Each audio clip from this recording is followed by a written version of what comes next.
की तस्वीरें सामने आ रही है जहां पर विरोध प्रदर्शन किया जा रहा है। जंतर मंतर के विरोध प्रदर्शन की भाईजानों की ये तस्वीर देखिए। दूसरी तरफ हिंदुओं के द्वारा संभाजीनगर में ये विरोध प्रदर्शन किया जा रहा है कि एक क्रूर आक्रांता की कब्र आखिरकार भारत में क्यों है, जगह जगह पर उसकी मूर्तियां क्यों है, और इसी को हटाने को लेकर के संभाजीनगर में ये विरोध प्रदर्शन किया जा रहा है।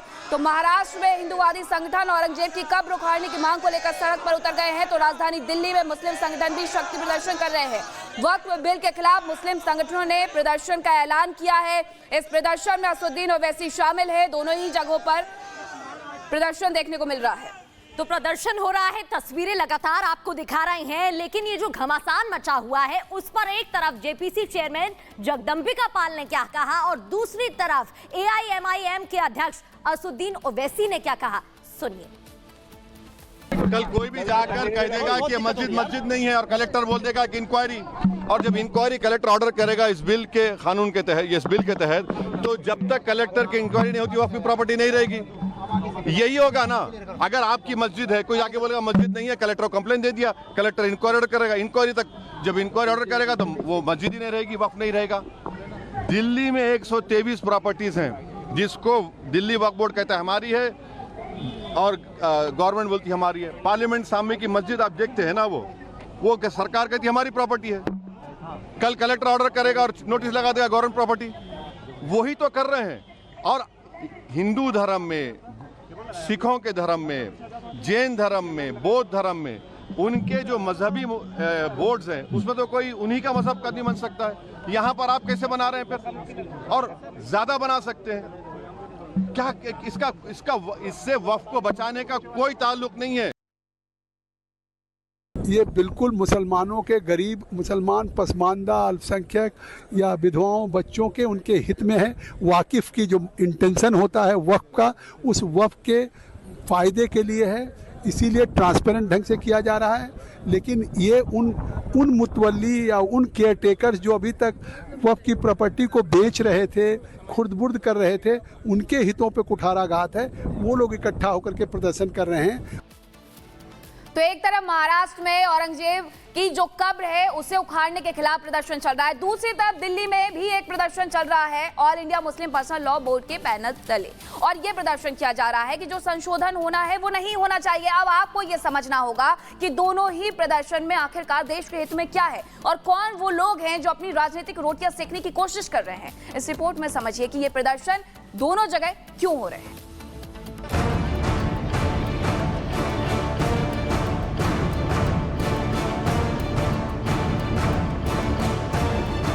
एक तरफ उस बिल को वापस लेने की मांग जो उसी खास तबके को ध्यान में रखकर बनाया गया है, तो दूसरी तरफ हिंसक और क्रूर राजा की कब्र को हटाने की मांग।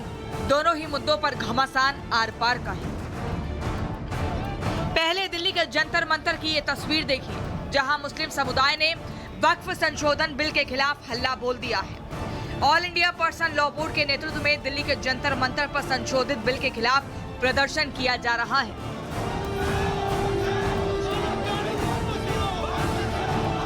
वक्फी ज़मीन है और ये ज़मीन अल्लाह के लिए हमने कुर्बान कर दी है, मुसलमानों की ज़मीन है। इसके अंदर अगर कोई इस तरह की दखल अंदाजी होगी तो बर्दाश्त नहीं की जाएगी।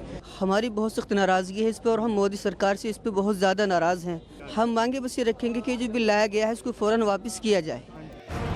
All India Muslim personal law board, Jamiat Ulemae Hind और ऑल इंडिया मजलिस मुशावरत समेत कई मुस्लिम संगठन संशोधित बिल का विरोध कर रहे हैं। उनका मानना है कि मुस्लिमों के अधिकारों का हनन होगा, उनकी संपत्तियों पर कब्जा हो सकता है, जबकि सरकार का दावा है कि ये विधेयक वक्फ संपत्तियों के बेहतर प्रबंधन के लिए है। जबकि बीजेपी का आरोप है कि रमजान के इस पाक महीने में इस तरह की प्रदर्शन का मकसद देश में दंगे भड़काना है। मुस्लिम पर्सनल लॉ बोर्ड शरई मामला से भटक गया और समाजी मामला से भी भटक गया, और अब हालात ये हैं कि बोर्ड को सियासी लोगों ने, पॉलिटिकल पार्टियों ने हाईजैक कर लिया है। वक्फ एक बहाना है, देश में दंगे भड़काना है, आग लगाना है, वोट बैंक की दुकान चलाना है, और यही इनका फसाना है। पर इसको हिंदू मुसलमान बनाने की कोशिश समाजवादी पार्टी, कांग्रेस, तृणमूल कांग्रेस कर रही है। लोगों को शाहीन बाग देश में बनाने की जो है उकसाने की कोशिश कर रही है। इधर औरंगजेब की कब्र हटाने की मांग आंदोलन की शक्ल ले चुकी है। क्रूर शासक की कब्र को हटाने की मांग को लेकर विश्व हिंदू परिषद और बजरंग दल के कार्यकर्ता सड़क पर उतर चुके हैं। विश्व हिंदू परिषद कह रहा है औरंगजेब की कब्र को हटाने में देरी हुई तो वो अयोध्या में कार सेवकों ने जिस तरह से अभियान चलाया था ठीक उसी तरह विरोध प्रदर्शन करेंगे। यहाँ की संस्कृति नष्ट करने का उसने प्रयास किया और हमारे आराध्य संभाजी महाराज को उसने यातनाएं दी, 40 दिन कर यातनाएं दी। और इस औरंगजेब की कब्र यहाँ नहीं होनी चाहिए। हमारे देश में जो परिचयों के निशान है उसके मिटाने के लिए हमारा आंदोलन चल रहा है। औरंगजेब की कब्र को हटाने की मांग पर सियासी घमासान भी कम होने के बजाय और बढ़ता जा रहा है, जो महाराष्ट्र से लेकर उत्तर प्रदेश और देश के दूसरे राज्यों तक फैलता जा रहा है। किसी की कब्र से क्या दुश्मनी किसी को हो सकती है, और ये है मुस्लिम दुश्मनी पर आधारित इस तरह की बातें हैं जो नहीं होना चाहिए। आपका तो काम ही है कि मस्जिद के खिलाफ, गाँवों के खिलाफ, तमाम जो मकबरे हैं उनके खिलाफ। इसके अलावा तो विश्व हिंदू परिषद और बजरंग दल का कोई दूसरा काम ही नहीं है। वो औरंगजेब जिसने अपने बाप को नहीं छोड़ा, भारत के अनेकों प्राचीन मंदिरों को तोड़ने वाला औरंगजेब, उसकी कब्र महाराष्ट्र की धरती पर एक जहरीले खंजर की तरह घुसा हुआ है। चाहे वक्फ बिल हो या फिर औरंगजेब की कब्र, न सिर्फ सियासी पारा गरमाया हुआ है बल्कि लड़ाई सड़कों पर आ चुकी है। लेकिन यहाँ ये समझना जरूरी है कि एक तरफ विरोध उस बिल को वापस लेने का हो रहा है जिसके तहत गैर कानूनी तरीके से सरकारी जमीनों पर कब्जा किया जाता था, लोगों का हक मार लिया जाता था, तो दूसरी तरफ मांग क्रूर शासक के कब्र को हटाने की हो रही है। Bureau report, Republic Bharat. तो एक तरफ वक्फ संशोधन बिल पर तकरार तो दूसरी तरफ आक्रांता पर प्रहार। ये अलग अलग तस्वीरें लगातार आपको दिखा रहे हैं और हमारे साथ संवाददाता हमारे दो अलग अलग जगहों से जुड़ गए हैं। अनामिका सिंह काली दिल्ली से जुड़ी हुई हैं, तो विवेक हमारे साथ संभाजी नगर से जुड़ गए हैं। अनामिका, इस वक्त वहां की क्या तस्वीरें?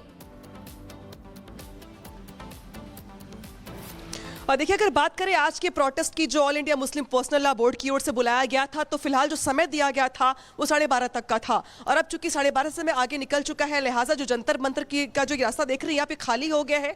असदुद्दीन ओवैसी यहाँ से 10 मिनट पहले निकल चुके हैं। धीरे धीरे करके जो बाकी मौलाना है वो भी यहाँ से निकल रहे हैं। सैफुल्लाह रहमानी से लेकर के नोमानी, कल्बे जवाद से लेकर तमाम जो मौलाना थे वो यहाँ से निकल रहे हैं। जंतर मंतर पे बाकायदे अनाउंसमेंट किया गया कि समय खत्म हो रहा है आपका, अब इस जगह को खाली करिए। तो धीरे धीरे करके जो यहाँ पे जो लोग इकट्ठे थे वो अब निकल रहे हैं और अपने अपने घरों की ओर जा रहे हैं, क्योंकि जो समय था वो खत्म हो गया है। लेकिन ओवैसी ने जाते जाते जिस तरीके से बयान दिया और ये कहा कि दरअसल सरकार जो है वो जमीनें छीनना चाहती है, किसी भी धर्म के लिए जो बैरिकेडिंग है वो नहीं है। बिल्कुल, और आधे से ज्यादा लोग तो ऐसे भी थे जिन्हें ये जानकारी ही नहीं थी कि आखिरकार किस लिए ये प्रदर्शन किया जा रहा है। अनामिका, आपके पास लौटेंगे, विवेक का रुख कर लेते हैं। विवेक, संभाजी नगर से भी किस तरीके से तस्वीरें सामने आ रही हैं? क्या अभी भी वहां पर प्रदर्शन चल रहा है? बिल्कुल, यहाँ से तकरीबन 200 किलोमीटर के दायरे में इस कोल्हापुर है और वहाँ पर टी राजा सिंह पहुँचते हैं और टी राजा सिंह ने उस बात का समर्थन किया है जिसपे बजरंग दल और वीएचपी ये कहते हुए नजर आ रही है कि अगर कुछ नहीं हुआ, किसी भी तरह की अगर कार्रवाई नहीं हुई तो फिर हम कार सेवा करेंगे उसी तरीके से जिससे बाबरी मस्जिद के दौरान किया था, उसी पैटर्न पर। लेकिन सबसे बड़ा सवाल है कि जहाँ पर हम खड़े हैं, जहाँ पर औरंगजेब की कब्र है और उस कब्र के पास का जो इलाका है बिल्कुल शांत पड़ा है। जहाँ तक शहर की बात करें तो जो संभाजी नगर है उस शहर भी बिल्कुल शांत है। इतना जरूर है कि 10 बजे का जो समय मुकर्रर था कि बजरंग दल और वीएचपी के लोग आएंगे और प्रदर्शन करेंगे, उनकी संख्या 20 से 25 के करीब थी। और उसके बाद हम लोगों ने पूछा भी कि और लोग कहां हैं, तो बोला कि हमने हमारा जो ये चरण है ये पहला चरण है, इसलिए हम यहां पर अपनी बात कहने आए हैं और पेपर पर लिख कर लाए हैं। हालांकि वो मराठी में पेपर लिखा हुआ था, इसका मजमून भी जो था वो हमें डीसी ने वहां समझा दिया। लेकिन सबसे बड़ा सवाल ये है कि अभी तक जो ये पहला चरण जिसे कह रहे हैं, इसके आगे क्या होना है। इतना जरूर है कि जो बड़े नेता हैं, बिल्कुल जिस तरीके से गुस्सा फूटता दिख रहा है, आगे मामला थमने वाला नहीं है, ये साफ तौर पर अब दिख रहा है। विवेक, आप दोनों बने रहिएगा। पॉलिटिकल रिएक्शन पूरे मामले में क्या सामने आ रहे हैं वो भी आपको सुनवाते हैं। ये आधारविहीन लोग हैं, इनको ना जनता का समर्थन है ना मुस्लिम वर्ग का समर्थन है।